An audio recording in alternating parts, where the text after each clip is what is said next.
আজকে বক্সটা আনবক্সিং করব।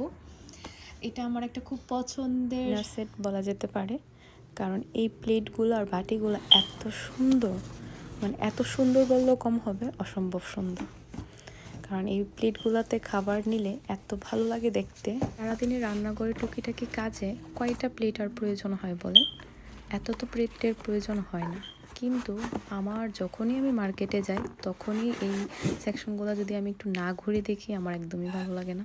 কিন্তু আমি কেন জানি না এগুলোর প্রতি আমার একটা দুর্বলতা তৈরি হয়েছে।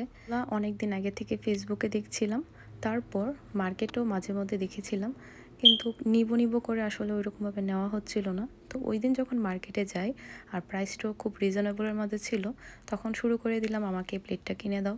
তো সে বলছিল তোমার তো অনেক প্লেট আছে, শুধু শুধু এগুলো নিয়ে কি দরকার আছে বাসাতে জমিয়ে রাখা। তারপর কিছুই করার নেই বলে কই নিয়ে আসলাম বাসায়।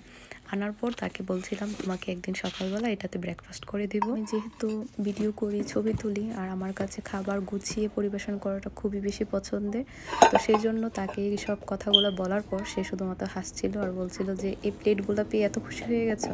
আমি বলছিলাম যে হ্যাঁ, এই প্লেটগুলো আমার কাছে খুবই ভালো লাগছিল। আমি যখন প্রথম এখানে আমেরিকাতে আসি, আমি বাংলাদেশ থেকে এক লাগেজ করে অনেক বাটি নিয়ে এসেছিলাম। আমার একটা ওয়াল শোকেস আছে বাসায়, আর সেটা আমি প্রথম যখন আমেরিকাতে আসি তখন আমি কিনেছিলাম।